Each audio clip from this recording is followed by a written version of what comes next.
Hello everyone and welcome to today's stream. Today I'm joined by 4 fantastic filmmakers who have picked up an Audience Choice Award either from the Los Angeles Lift-Off Film Festival or the Amsterdam Lift-Off Film Festival.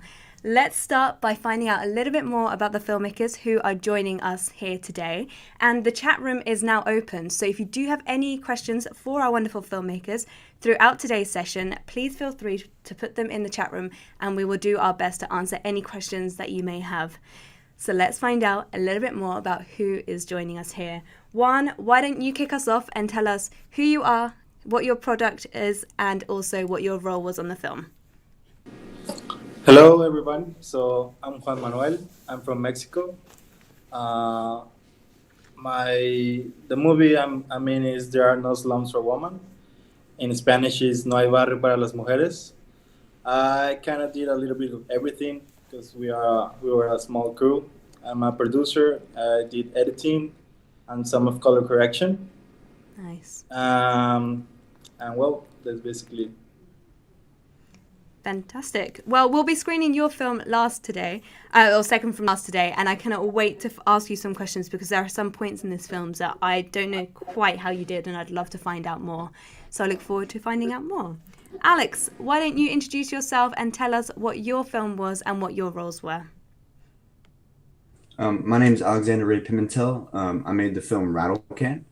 The film is about a college student who ends up doing graffiti all over a city, and he wears a mask, and he goes famous on social media. And we kind of discover what his journey was along the way. I was the film director and producer and writer. Yeah. So you wore many hats getting this project off the ground.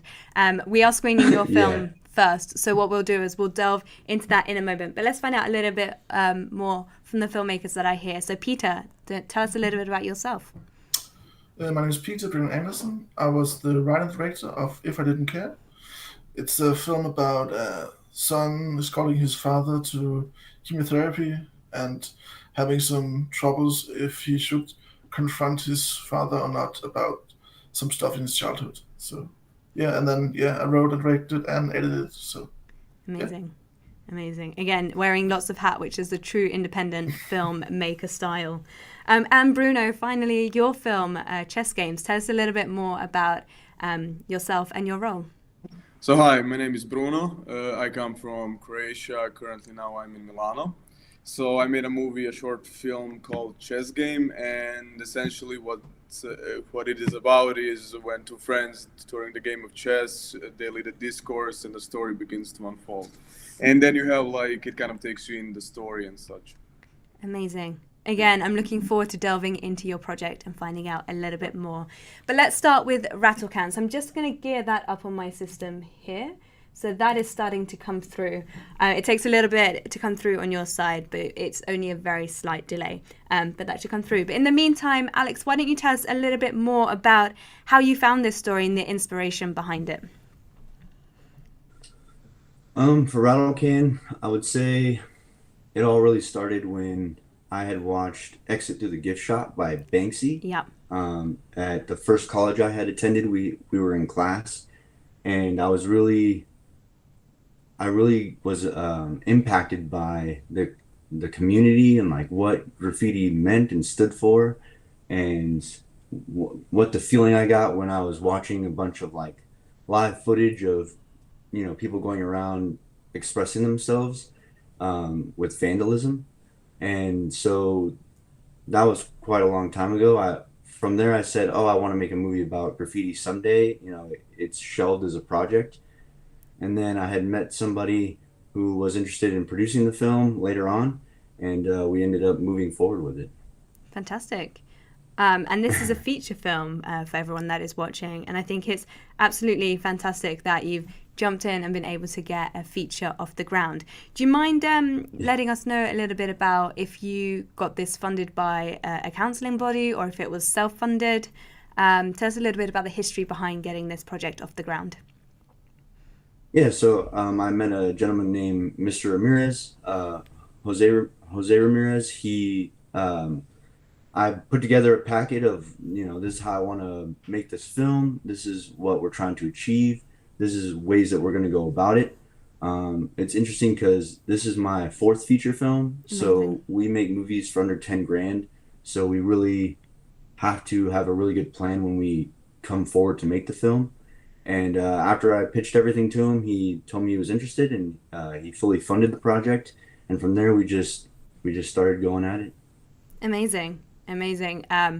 A couple of months ago, Claire and myself were doing a course on the best way to approach micro-budget filmmaking. And it's such a challenge in itself, just being able to have these amazing ideas of what it is that you want to do and then scale it down and work so creatively and out of the box to be able to get this off the ground. And Peter, Bruno, Juan as well, I'm sure you've all been in the situation where it's so hard to get it feasible in a place to get it exactly how you want it to look. So really well done to all filmmakers who are working on such a small budget. I can't wait to find out a bit more because Peter's film is also a feature and so is Juan's. So we can talk about that across the board as well. But there are a few questions that the team and I had when we were watching this film for the first time, and that was, did you get permits in order to get this, or did you go guerrilla style? Yeah, that's a really good question.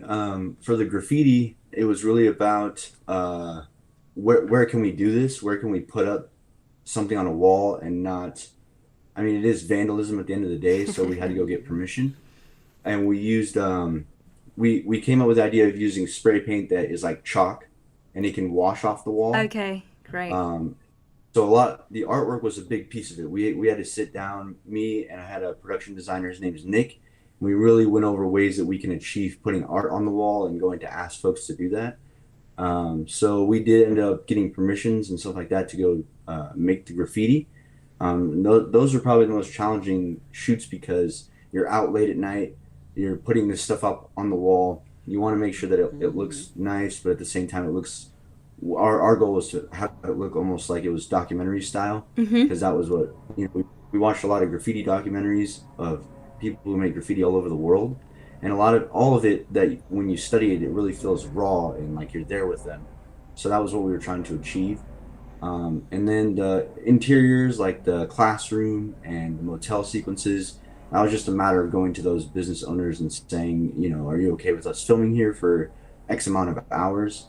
And then we would have to bunch up all of those sequences into one shoot and try and do different pieces of the film, all bunched into like a day or 2 days, which, wow, it's a different way of filming when you have to tell the actor, okay, this is happening in the beginning, and then now we're in a scene where you're at the very end, and it's been 15 minutes later.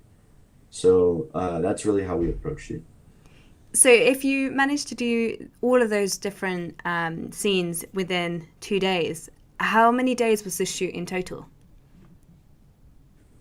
I would say Rattle-Can took, I think we had,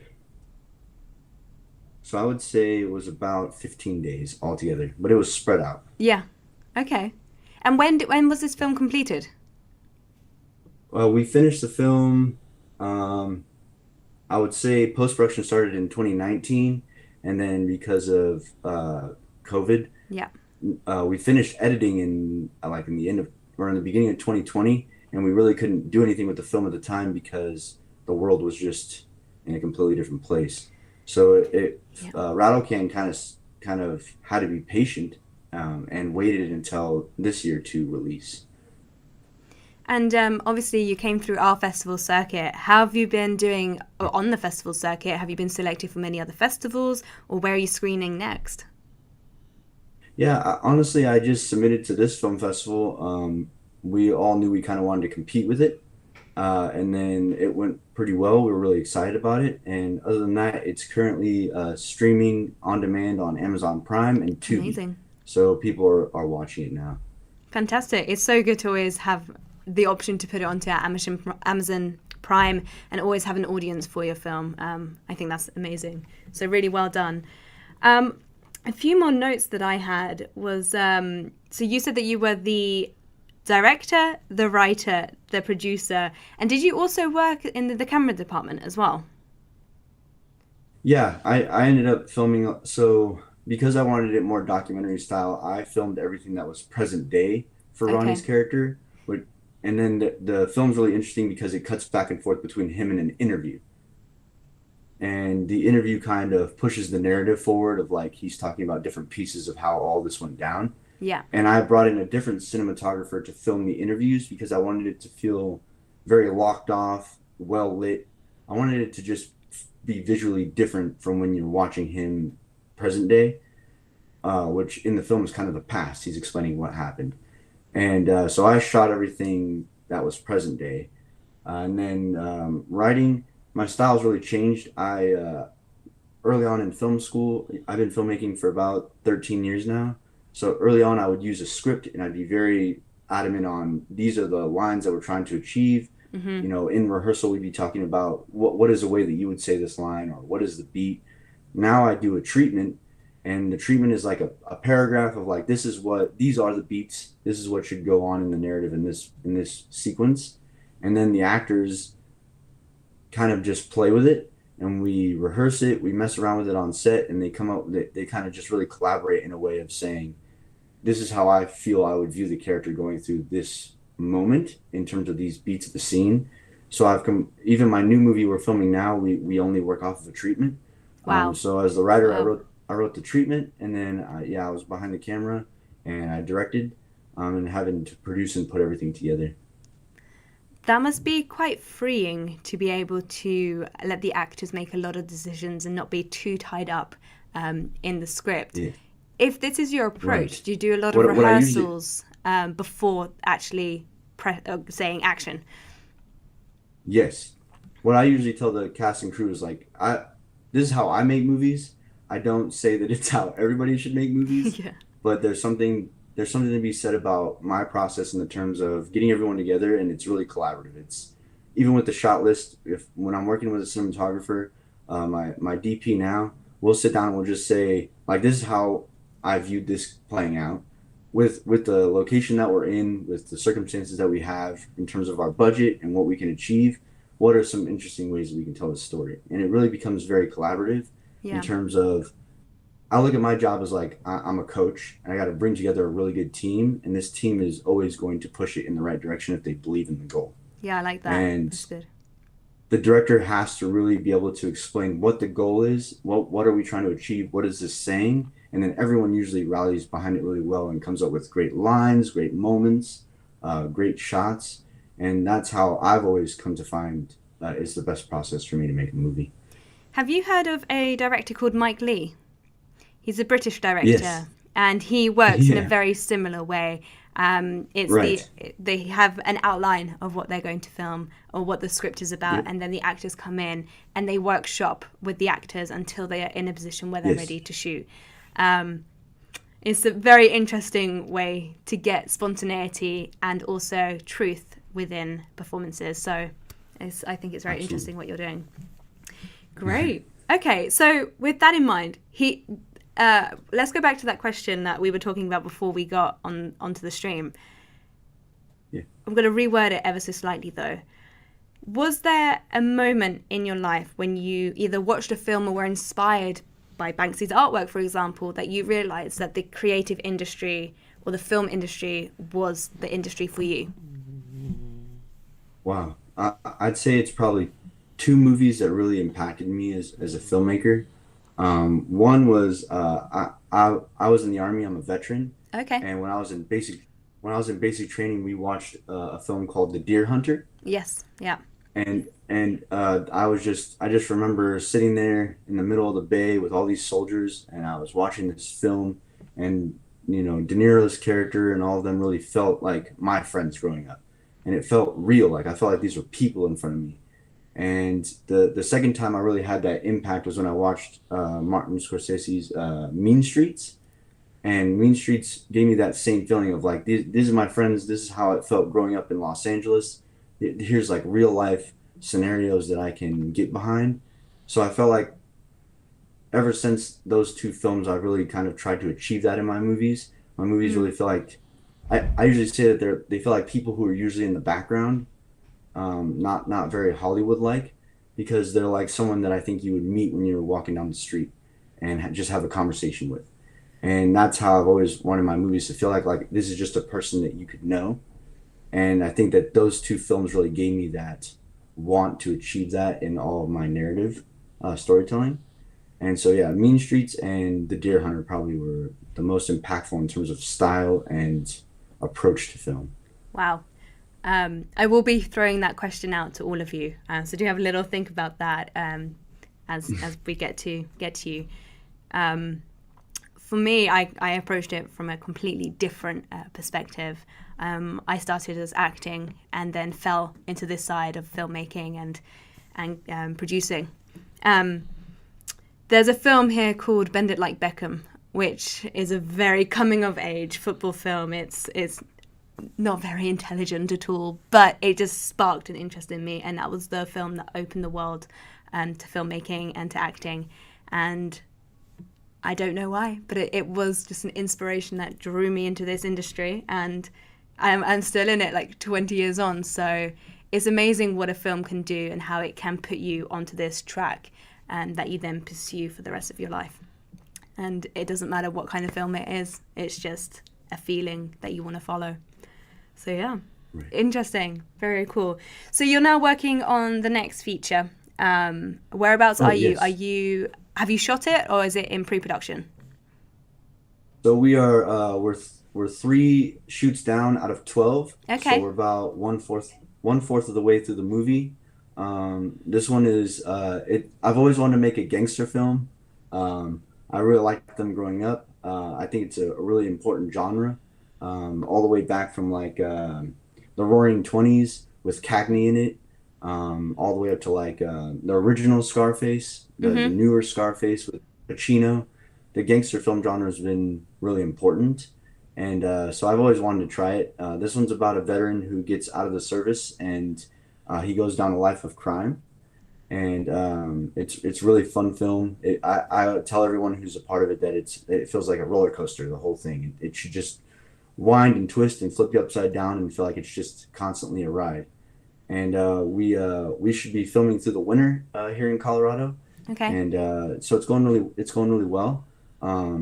It's going to be a feature narrative as well. It's really cool. The lead actor was in the same unit as I was. He was 10th Mountain Division. I was 10th Mountain Division. So when we met and did the casting process, we really connected really well, and he understands the character really well.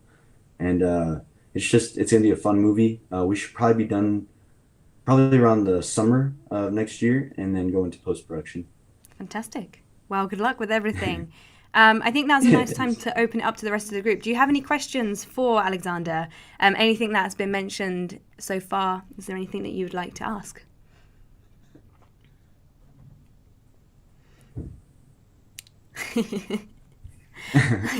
Always a little silence. But no, I think what you're doing is amazing, and working with someone who has previous experience in the character that they're going to play will only come through amazingly on screen. So good choice.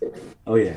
So, well, I don't have like a question. I was like just making like a comment on what were you saying about your creative process, which I think is something near as what we've done, and one of the things we approach, like let the actors work, that this is some of the things you need to say. So it was kind of just cool hearing you listen to your creative process. So just a comment about that.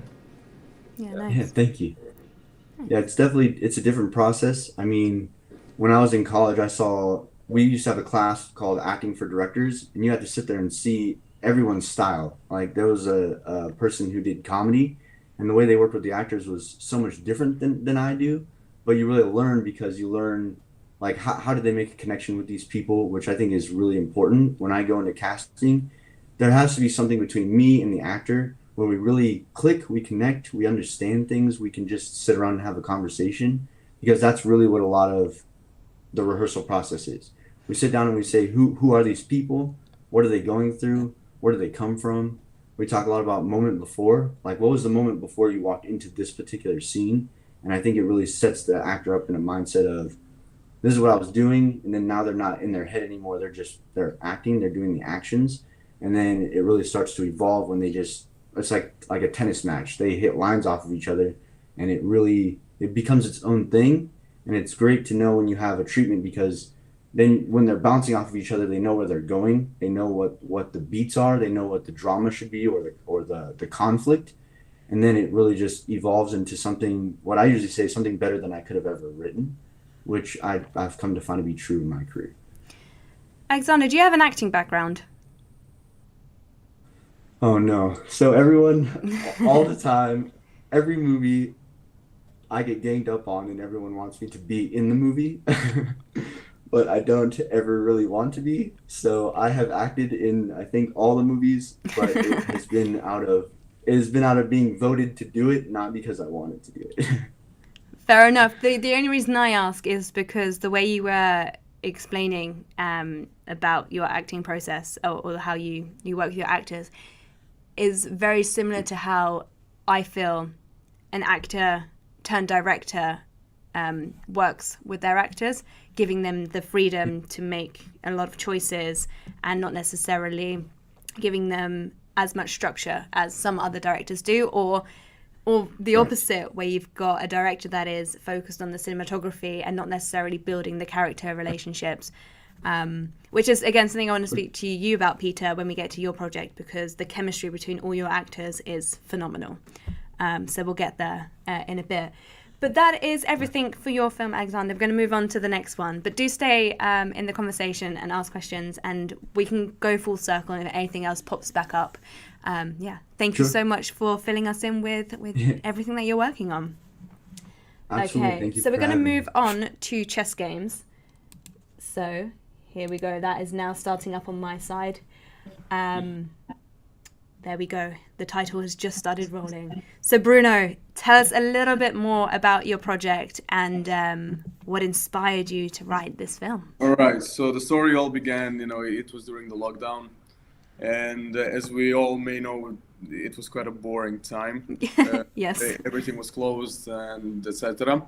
So I wanted to do something experimental. So the aim of this was to do completely something that does not include any pre-production. So I quite don't like storyboarding, like storyboards and imagining of the scenes beforehand. I kind of feel you always lose kind of the touch when you come to the environment where you're supposed to shoot. Was not my style, don't like it, and I wanted to do an experiment. Wait, is it really possible to create something simply just by having the script and coming to the environment just by jumping in the car and shooting? So basically every scene that you see in the short film is shot and imagined on the spot, and the only thing that it included was a phone. So basically a phone and like homemade tripods and such, and like one not homemade tripod, yeah. Wow. So that Okay. was kind of the aim, yeah. That is a different approach to what we've just been speaking about. So this will be a very interesting chat. Are you a chess fan? Yeah, only when I play with my grandfather. I played with my grandfather when I was young.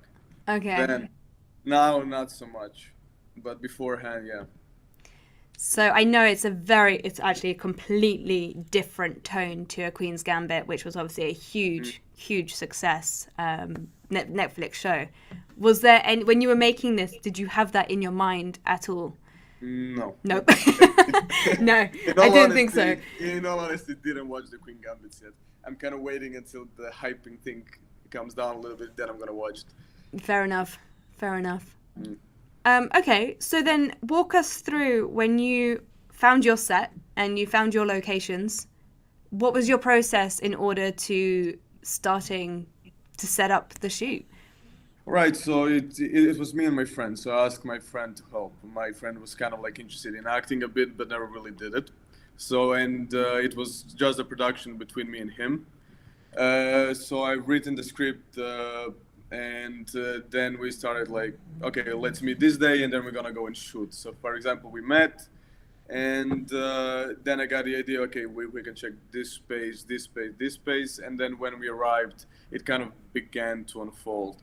So it's mostly kind of coming to the space where you're gonna shoot and see what's around you, and then, in a sense, steal that environment for your own purpose, I guess, and that was kind of my idea towards it, Okay. just coming and seeing, and hopefully it kind of worked, and I wanted to make it like I think Alexander kind of had a similar idea, but a completely different approach. I also wanted to make it quite raw as well, like with editing and such.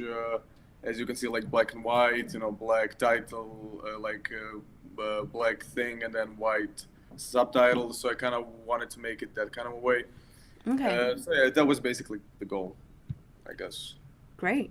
Yeah. What you've just been talking about reminds me of a couple of 48-hour film competitions that I've been involved with. Have you ever been involved in a 48-hour film project? No. Do you know what they are? No. Okay, Yeah. so basically you get maybe a sentence or an outline of something to film, and you have 48 hours to shoot it, edit it, and then submit it.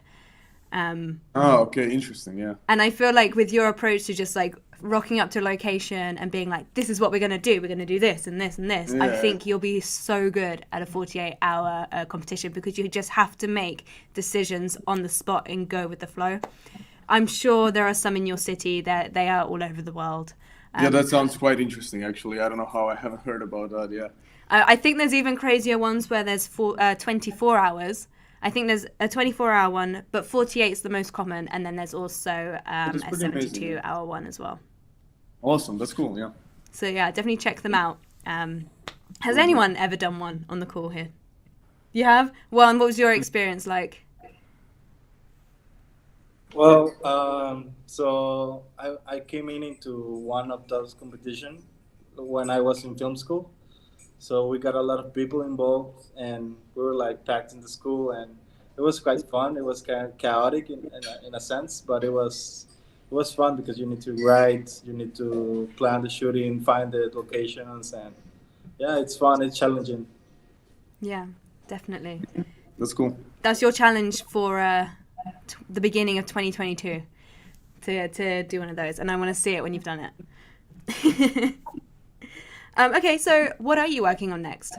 So the next one I'm planning to do is actually a documentary, like a 30-minute documentary with one of the Croatian most famous contemporary artists today. Okay. And I want to essentially create like his story and his process of like painting and such, but in a narrative way that resembles like the film structure rather than a documentary structure. Very So I cool. kind of want to mix the both worlds and see what's going to happen. Like a movie like Cinematography, and that you don't have kind of a documentarist approach where you get a person, they sit down and they just talk. And they talk, yeah. Yeah, so it's most like it's a documentary, but the story unfolds in a movie structure. So will and you be using a lot of voiceover to narrate the piece, or are you going to avoid that? Well, I'm currently thinking about everything. So now I got the idea where to shoot and everything. So where he paints, that is the environment next to the sea, which I really love. So I think there's going to be quite a cool cinematography. Yeah. And I'm thinking of the other stuff and building the story in my head. So now it's a step-by-step process. And I'm probably going to start shooting. So the plan is to start shooting in the summer. Okay. So let's say in August or something like that, or even before July, actually. So I now have to see everything and prepare it and, talk with the artist as well. So when he's available, but we have everything planned already. So now it's time to make the story, I guess. Fantastic. Yeah. No, that sounds really interesting, having the more cinematic approach to a documentary. Yeah. That would be exciting. Do you know, if you are going for that approach, what kind of camera you would like to shoot on? No, not interested in cameras. To be honest, never really liked them, but I think I'm going to go with the red at the end. A red camera? Yeah. Okay. Yeah. I have some opportunity for that, so I think I'm going to go for that. But I'm not really into the technical things. Don't like them. Like I have the people who love doing that, like who are really passionate about it. The only thing that I care about, me personally, is like the story, the writing of it, and the visuality of it. Amazing. Now the technical aspects, I think, are for somebody else. So yeah. I guess this is a good question to lead into what we were talking about with Alexander. Was there a film or a moment that inspired you to realize that this was the industry for you? Yeah, it was. When I was a kid, so we had like a bunch of DVDs and laying around the house, and my father had like a bunch of them. And the first ones I like ever started taking was the westerns. Yep. And my favorite movie when I was a kid was from Sergio Leone, The Good, Bad, and the Ugly. I think we all know what that is. I apologize.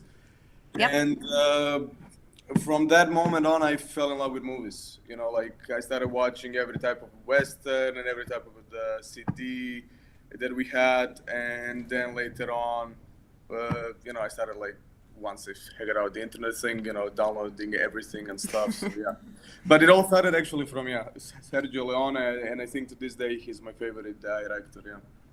Nice. The Good, the Bad, the Ugly is a firm favourite of an old colleague of mine. He loved that film. It was the film that made him get into this industry as well. So, very good choice. Yeah. Cool.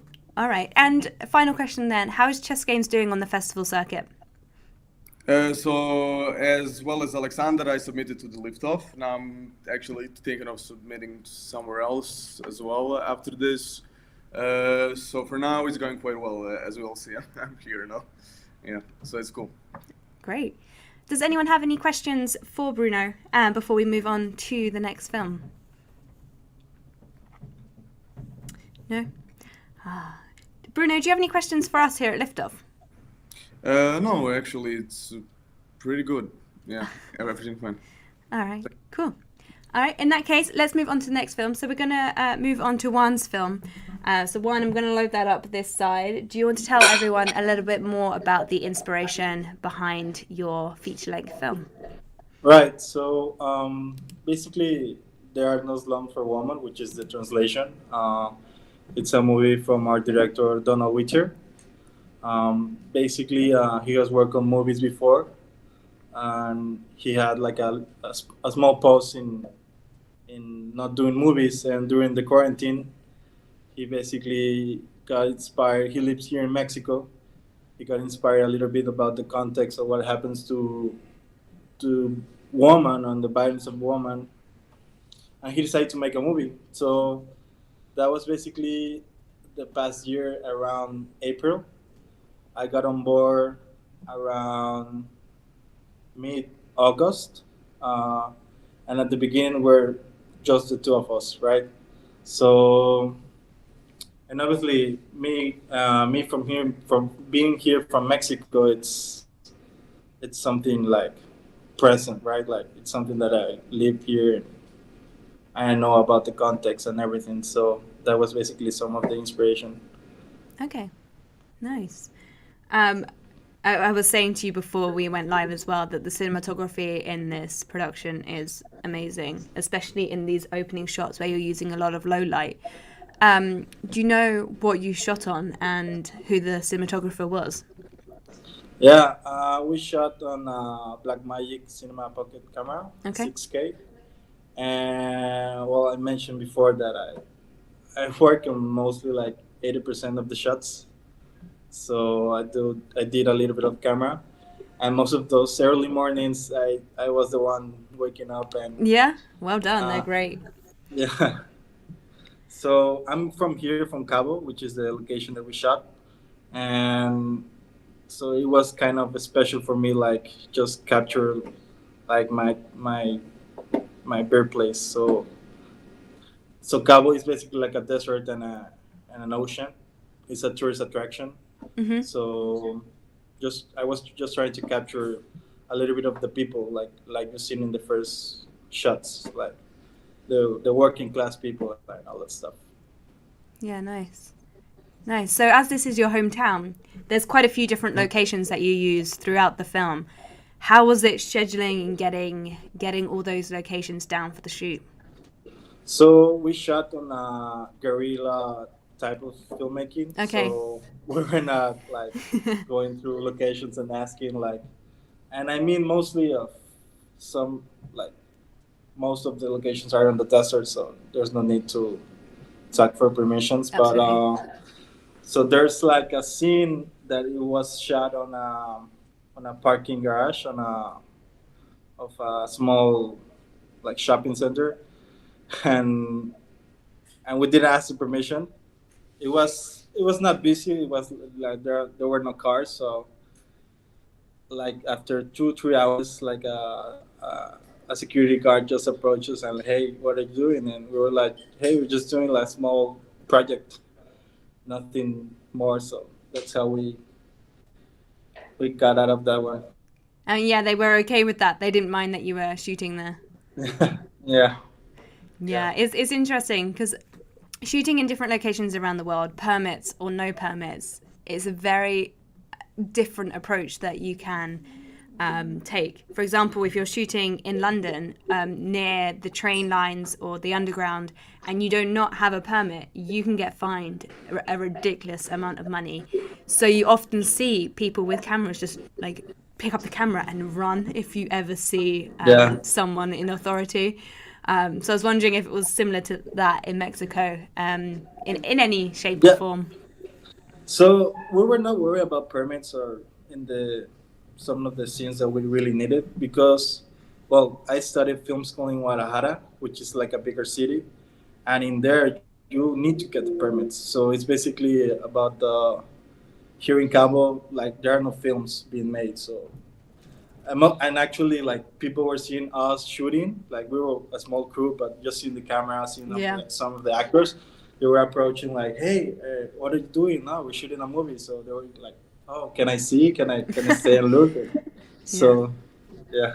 And you mentioned that where you shot is usually a tourist location. So I guess with COVID affecting the amount of tourists able to come, it made it a lot easier for you to navigate getting people out of shots. Yeah. So that was lucky. I mean, we didn't get into the hotel section of Cabo, so I think we got like 2 or 3 small scenes where we like near hotels. But yeah, the quarantine in a bit help. Yeah, like nice. Getting rid of people. So yeah. What would you say was the biggest challenge that you had to overcome during this shoot? The shooting itself.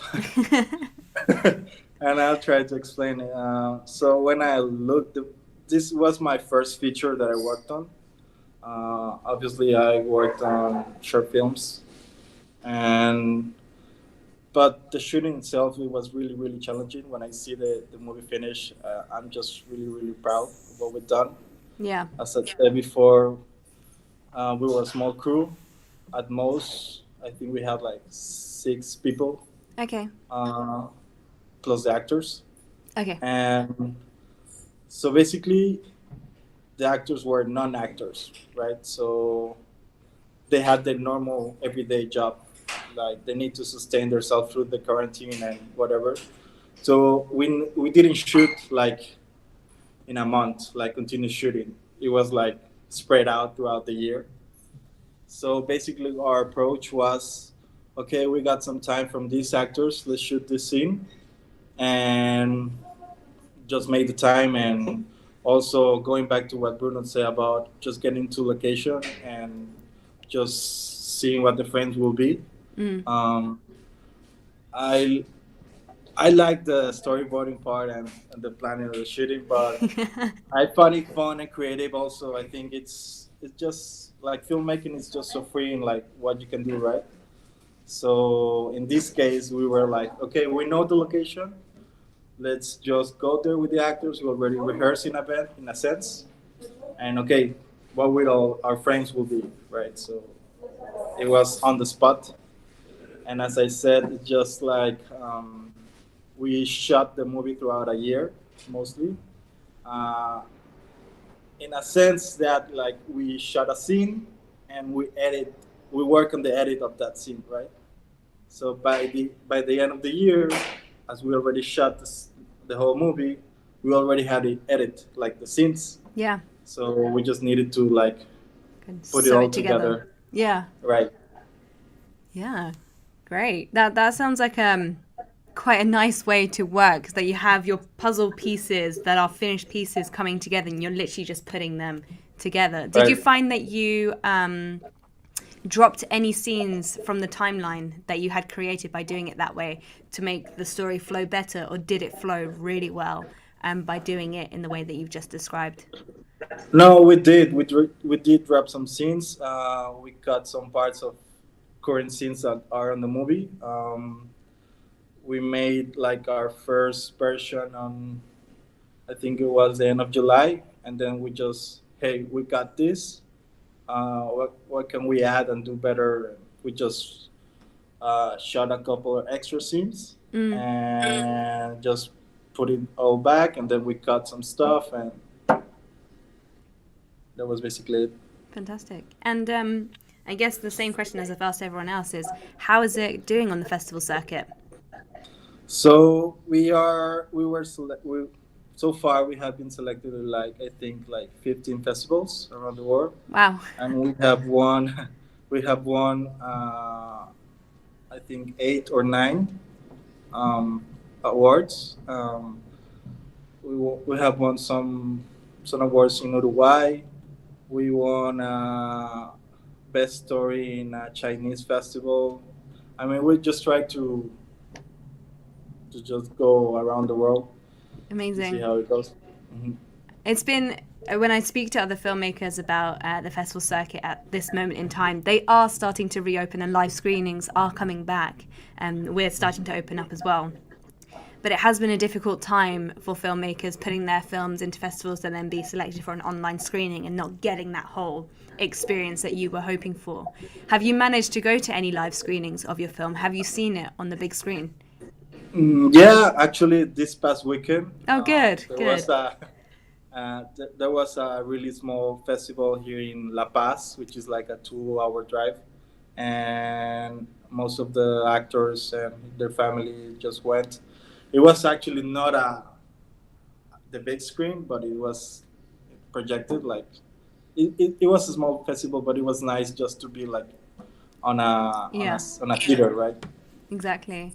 And it's so important to be able to network at festivals, either if you're selected or not, but just attending festivals, seeing what is out there and meeting the filmmakers behind the projects. It's just, I can't stress how important it is, because you just don't know what connections you're going to make and where that could lead. So I'm really excited for next year when we're fully going at it as best as we can with the live screenings. We've just booked our Berlin venue, our Manchester venue, and Austin will be after that if we're able to travel. So exciting times ahead. I guess my final question then is, as a producer, cinematographer, and filmmaker, was there a particular film that inspired you to take on this crazy career? Actually, no. Like a specific film, no. I got into filmmaking in my early 20s. I was 23 years old when I got into it. I just knew I liked editing. When I was a teenager, I just edited some couple of stuff, but so I decided to change my career, and I found this film school. I didn't know. I mean, I like movies, but I didn't love them like I do now, right? So just going into the process and learning, and answering some of the films that I like. I like some of the early stuff of Terrence Malick. I like The Thin Red Line. I like Days of Heaven. Mm-hmm. And I like some of my favorite movies, and I'm sorry my French, but it's Jacques de Nantes by Agnes Barda. Mm-hmm. I think it's just beautiful. Yeah. So those are some of my films that inspire me. Yeah. I was lucky enough to see the premiere of Terrence Malick's latest film in 2019 at Cannes. Wow. His editing, or his editor, is just beyond anything else. I haven't seen that one, but A Beautiful Life, I think it is. Or something like that. Yeah, amazing. Anyway, thank you, Juan, for sharing your story. We're going to move on to the final film, which is Peter's film. So I'm just going to change that over now. So, If I Didn't Care. Peter, take it away. Tell us a little bit more about what inspired you to write and direct this story. Yeah, sure. Well, there was. It started a year before, I read a book about an English explorer going to the South Pole, and there was this passage in the book where 4 crew members is like trapped in a tent during a blizzard, and one of the guys with frostbites in his legs gets up and says to the others, "I'm just going outside, it may be some time," and he basically self-sacrificed himself for the others. And I just had this idea that it would be an interesting theme for a film, self-sacrificing. And then 6 months later, I was talking to my grandma, who told me a story about my father that I didn't know. It turned out that back when my granddad was terminally ill with cancer, my father would escort him to chemotherapy. And then I just got that image in my head about a son escorting his father to chemotherapy, and just started thinking, what would those people be talking about? What would you say if you knew that this conversation could be your last? And if there was any issues between you, would you say them to the person that you know is about to die? And that just inspired the story, really. Yeah. Did it take you a long time to write the full script? It seems like there was a lot of inspiration there, so you might have been able to get it out pretty quickly. Well, in fact, it wasn't that difficult. I wrote it with a friend of mine, and we wrote it in about a month. Oh, wow. Yeah, so I quite quickly just realized that the goal of the film had to be this guy confronting his father. And then I just thought, okay, well, if that's the end goal, his starting point has to be a person that would never confront anyone. And then the characters grew from there, and the story quite naturally appeared. So it wasn't that difficult, in fact. So we've just got the opening shot playing at the moment. Yeah. And one tip that we give filmmakers when it comes to micro-budget feature film is there a way that you can reduce the shot list? Or how many shots you take within a scene. And this is just a static camera on the opening scene almost for over 3 minutes, or just under 3 minutes. And I was so drawn into what he was saying in his performance that I didn't need all the other scene the camera cuts. So really well done. That's like a perfect example of how to save a lot of time and money when it comes to filmmaking. Yeah. Well, yeah. I was inspired by the opening to Her with Joaquin Phoenix, where he's telling a story that turns out to be a letter, and then there's all this other stuff. And I just thought that was quite intriguing to me, so I would like to have just a monologue in the beginning. And then the actor David was just amazing. A funny story about it: we filmed that in a church, and we had a lot of extras on set, and we had quite a big crew that day. And the film opens and closes with a long speech. And I told David that I would cut it in the middle and then show the other end at the end of the film. So if he couldn't remember it all, we could just take it in a couple of takes. It would be fine. But he was like, "Oh, no, I think I can manage it." And he said, "Should we rehearse it?" And then he said, "Yeah, sure." And then he stood up and then delivered the speech. And in the church, there was a bit of chit-chatting. But at the moment he started talking, everybody went quiet. And at the end, they were sobbing in the seats. And so, yeah, he was really, really incredible that day. So tell us, how did you find your actors? What was your process in finding the actors? The character defined himself by the story to be this over-pleasing guy. And then we really just searched all over, made casting calls, got like 20 people to try off the main character. And, well, David, when he came in, he was naturally, I thought that he had this look like he was always a little bit in pain. I don't know. It was quite interesting to see him perform. The other character, or the main character, the father, we actually cast another actor first, but he jumped off the project on the first day, and then had to recast it. But wait, of the first day of the shoot, he jumped off. Yes, yeah. Oh yeah. Okay, Yeah. and then you had, so did that delay the shoot by quite a few weeks, or what? Yeah, we were delayed for 2 weeks, and then we got this other guy who was just perfect. And I'm, in the end, almost happy that it's It got worked out delayed that way. because, yeah, he was perfect for the role.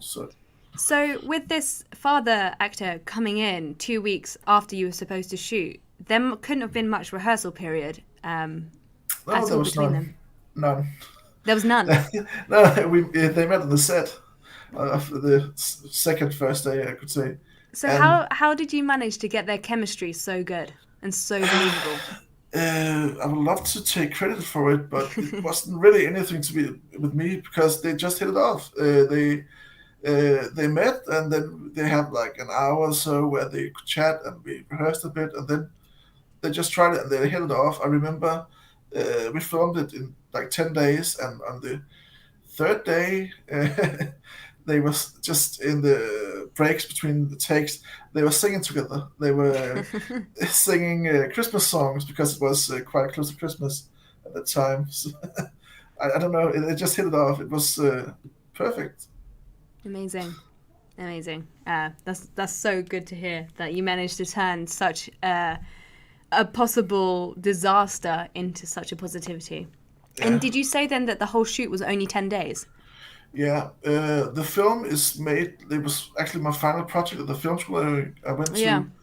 And we only had about 2 months to do the final project. So we had a pre-production period of like a month, and then post-production. It was due to COVID, it was stretched a bit. So we actually had post-production for like a month and a half. But the shoot itself was only 10 days, and then we had one pickup day 2 weeks later. So yeah.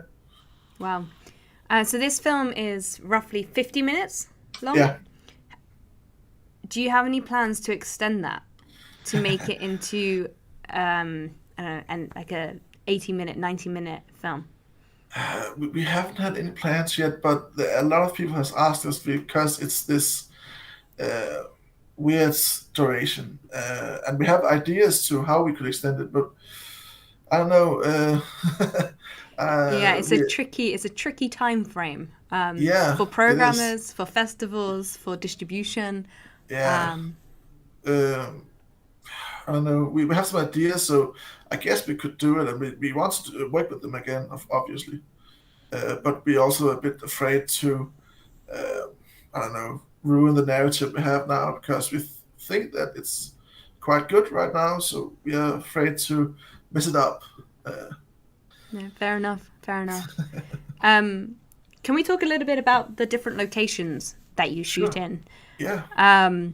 So like with the others, was this something you had access to? Was it guerrilla style as well, or did you have to go through permits because this was a film school project and you had to do everything correctly? We did do everything correctly. There's no guerrilla style in the film, but we were quite lucky. The difficult places for us to film was mainly we filmed in like the hospital in Denmark, quite big, the biggest hospital in Denmark. We film outside and inside, and it's not easy to get in there. No. But my co-writer's father is a doctor there, so he could get us in. So like by friends helping friends, we managed to get everything the right way and with permits and all of that. So, Fantastic. but it wasn't difficult, luckily. Yeah, I mean, using resources like that, it will just add so much production value to any project. So you're lucky that you managed to have those locations. Yeah. And even the scenes like I can see now with driving in the car and capturing the city as well, it always just elevates the audience's experience. So I think you've done an amazing job in capturing all the art direction throughout the piece. So this was your final project at film school. When did you graduate? Well, yeah, the film school ended in December 2020, but because of COVID, the year stretched to around May 2021. So May this year. Okay, cool. And what are you doing now? Are you working on any new projects? Have you found yourself a full-time job working in film? What's your situation coming out of film school? Right now, the same crew as on If I Didn't Care, we're working on a serious project. We are just wrote a pilot and hope to planning to film it in January, and then try to pitch it to TV and streaming. Amazing. Do you already have the pitch ready for the streaming platforms? Yeah. Perfect. Do you have meetings already set? We had one, but it was cancelled again due to COVID. So, but hopefully in next month, I hope we have some meetings planned. Perfect. It's really interesting what's happening in the marketplace at the moment, because series and longer format content is really in demand on all streaming platforms. Because of COVID, they've had to release so much so quickly in order to keep people entertained at home. They're now really outsourcing and looking for a lot of new content, and foreign language content is something that is in such high demand. So Bruno, if you are in Milan and you can either write in Croatian or Italian, I would recommend doing so. Danish as well, and Spanish, obviously. Give it a go. Sorry, Alexander, we're not that high in demand, but unless you've got another language that you can write in as well. But that's really exciting to hear that you are getting your pitches in front of the streamers. Well done, really well done. Cool. Can you give us a little bit more information about what the series is about? Well, yeah, it's an anthology series like Black Mirror. Perfect. Where we are focusing on social media and some of the consequences they bring to our lives. And then we are basing it all on real events, so we hope to make it, relatable for the audience. Do you know a film called Oswald? Yeah, I went to the same film school as the guys from Oswald. I thought you had. I mean, there's not many film schools in Denmark. Oswald obviously did very well at Lift-Off last year. It won several of these trophies. They picked up a lot of season awards. Obviously, their film is set in the world of social media and YouTube, essentially. Are you working with any of the team for this project? Actually not, but I am. I just here in September started on a new school writing class at university, where the director of Oswald also is attending. So I hope to get some insights and talk to him a bit about their process, because that's a really well-made short film. Yeah, it's so as yours is as well, but it just blew us away. So your school is top notch. Amazing. Okay, cool. So I guess the same question goes to you as we were speaking about earlier. Was there a particular film or inspiration or a moment that made you realize that this was the industry for you? I always loved film, so I always wanted to do something in film, but I had a hard time committing to it because I thought it wasn't really a thing you could do. But then I just remember I was in the cinema and watching Steven Spielberg's Bridge of Spies. Mm-hmm. And I don't know what it was with this movie, but when I came out of the theater, I knew I had to do film. And ever since, that has been my goal to do it for real. Amazing. Fantastic. Yeah. Well, thank you so much for telling us a little bit more about your story and how this project came off the ground. And how's it doing on the festival circuit? Do you have any more screenings coming up? We have been on quite a few of Lift-Off, and we have just been selected to London Lift-Off as well. Yep. Yeah. And then, we have some other festivals we hope to get selected to as well in the new year. So. You have been selected for Oslo? No, we hope to. Okay. Yeah, Oslo Festival is great. I've been a few times. It's a really fun festival. Yeah. So yeah, cool. All right, well, good luck with everything. Does anyone have any questions for Peter before we round up today's stream? Yes, Bruno, go for it. I must say, Peter, that I really enjoyed your film. Especially, I think the guy who played the father, a perfect guy to play that role, and especially because I think he carried the whole film. His acting, the way he expressed his emotion towards his son. I think you were lucky that the first guy quit, and you had the second guy. So Yeah. I love the film, genuinely. Thank you. Any other thoughts or questions? No? Okay, well, Peter and everyone else who's on the call today, thank you so much. Just going to switch over the screens. There we go for our roundup. Please all stay in touch. Let us know what you're doing next and submit it to us, and we can help you along the way as well. If there's any questions that you have for us, please let us know. Oh, go on, Bruno. Yeah, I wanted to ask, is there any chance for as well the distribution from the Lift-Off? So Lift-Off don't physically distribute films ourselves. What we do is we go to all the film markets. So we look at proof of concepts and feature films mainly. So shorts that can be used as proof of concepts for features, web series like what Peter's working on, a streaming series, and then also feature-length projects that are either completed or at treatment stage and ready for sales agents to get on board. We then go to all the markets and try and set up meetings with filmmakers. But if you are at a stage where you are now really looking for a sales agent or distributor to get on board, there is a website called Cinando. It's spelled Cinando. And it is basically a directory of all the sales agents, distributors, many other departments around the world. And what's the best thing about it is that it actually has the correct contact details. So if you went into, I don't know, A24 or Paramount or Disney, whatever, and then went to their acquisitions team, you would have the correct information, like the direct person's email address, what their names are.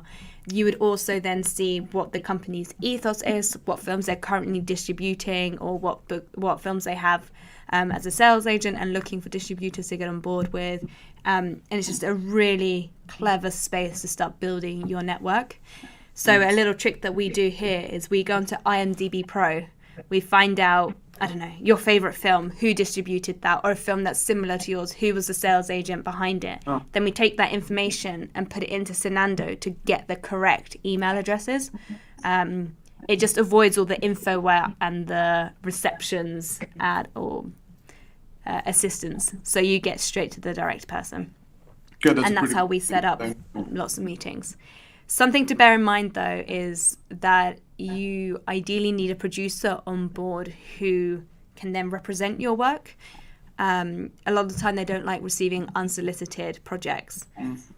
That's where we can help a little bit as well, because we do have a small reputation where we have started building our own network of sales agents and distributors, including some of the streamers.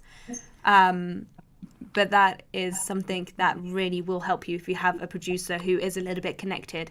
You just pull up the companies that you're super interested in getting in touch with, and they should be able to open the door. If not, Cinando will definitely help you get into the right kind of spaces. Thank you. Cool. All right. Any other questions? No? All right. Well, again, thank you so much for joining on the call. I absolutely love talking to you guys and filmmakers to find out how you got your projects made, and especially when they're so good projects as well. Thank you again so much. Yeah, cool. I'm going to end the stream and I'll continue talking to you after. Thank you. Bye-bye.